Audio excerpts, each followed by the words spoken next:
শুরুর দিকের সায়েন্টিস্ট যারা ছিলেন তাদের এজেন্ডা ছিল না যে রিলিজিয়নের আমার এগেইনস্টে যেতে হবে। সো যেটা নরমাল ন্যাচারাল সেটা মেনে নিতে সমস্যা নাই। বাট জিনিসটা কি এরকম হয়েছে যে বিশেষ করে মিডল ইস্টে এই চার্চগুলোকে বেস করে যে ঘটনাগুলো ঘটেছে ইউরোপে, যেখানে ধর্ম বিজ্ঞানকে সাংঘর্ষিক একটা জায়গায় আমরা দেখতে পেয়েছি, তখন থেকে কি অ্যাকচুয়ালি বিজ্ঞানের একটা এজেন্ডা কি এটা হয়ে দাঁড়িয়েছে যে গড নাই, এটাকে প্রমাণ করে সবকিছু করতে হবে? এক্স্যাক্টলি। তো এখানে আমি তাহলে একটা ইয়ে পড়ে শোনাই, একটা প্যাসেজ। বইটা কি দেব? হ্যাঁ। তো এটা হচ্ছে পেজ 24, আমি লিখে রাখছি। তো এটা আমাকে সবচেয়ে বেশি এফেক্ট করেছে এই প্যারাটা। আদার স্কলার্স, এটা হচ্ছে আগেকার সায়েন্টিস্টদের কথা বলছে। Other scholars have amplified the observation, Kuhn observation, and it's very important. They insist that modern science was specifically inspired by the conviction that the universe is the product of a rational mind. But apni hoy universe ta is a product of a rational mind. To rational mane ki seta ashtesi, who designed the universe to be understood. মানে যদি mathematics না থাকতো তাহলে তো আমরা বুঝতে পারতাম না, র্যান্ডমলি হলে তো মানে কোনো রুল অ্যাপ্লাইড হতো না, কোনো রুল হচ্ছে না। সেটাই বলছে, designed it to be understood and who also design the human mind to understand it. এটা কিন্তু বিরাট কথা।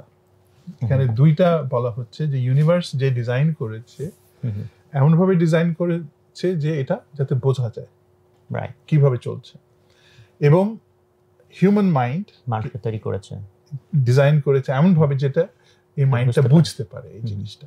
কিন্তু এটা একটা জোড়া, দ্য ইউনিভার্স।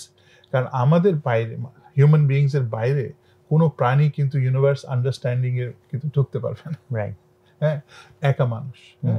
তো আল্লাহ তাআলা এটা কিন্তু জোড়া হিসাবে যে সবকিছু সৃষ্টি করেছেন সেটা কোরআন শরীফে বলা আছে।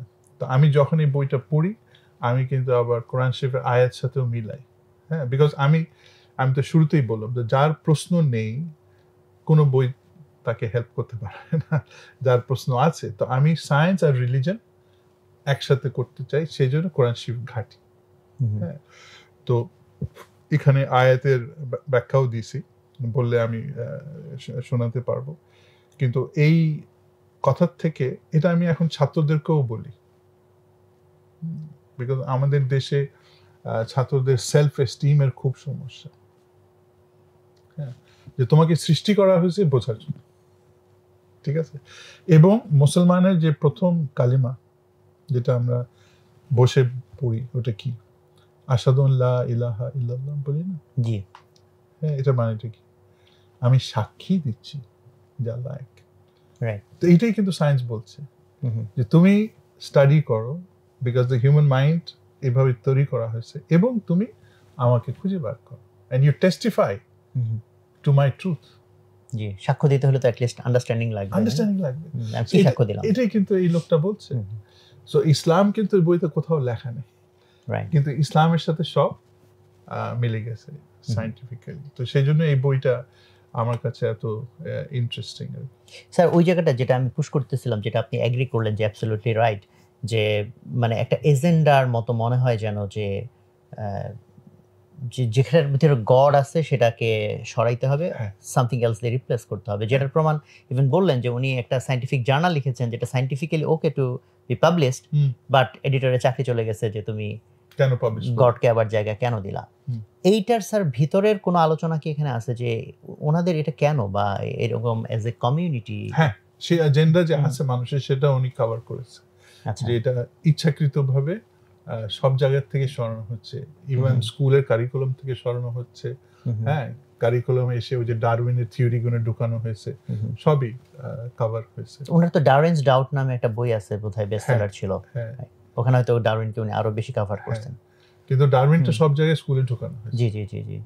আর অন্যান্য জিনিস সব বাইর করে দেওয়া হয়েছে সিলেবাস থেকে। সো এটা ইচ্ছাকৃত এজেন্ডা of the West. কিন্তু এটাকে কেউ কাউন্টার আর্গুমেন্ট করতে পারে না যে ইচ্ছাকৃত এজেন্ডা কেন হবে, কি দরকার, গডকে রিপ্লেস করে কার কি লাভ? রাইট। তার মানে কিন্তু এগুলো সব ডিসঅ্যাপিয়ার করলো কিভাবে? ফর এক্সাম্পল আমাদের বইগুলোতে, হ্যাঁ, আমাদের বইগুলোতে কিছু ছিল, ওগুলো সরিয়ে নতুন কিছু দেয়া হয়েছে না?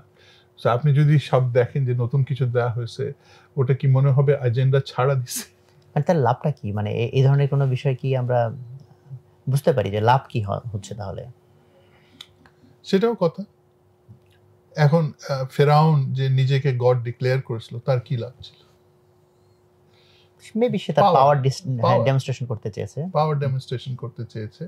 তো এখন হচ্ছে যে ফিরাউন আগে তো ছবি ছিল না, কিন্তু প্রত্যেক বিল্ডিং এর সামনে ফিরাউনের মূর্তি থাকতো। তো একই জিনিস, যে টেকনোলজি যখন সেই টেকনোলজি ব্যবহার করে তার ইম্পর্টেন্সটা এবং তার রুল যাতে ক্ষমতা থাকে, সে ইনশিওর করছে যে সবাই তার নাম নেবে, তাকে গড মানবে।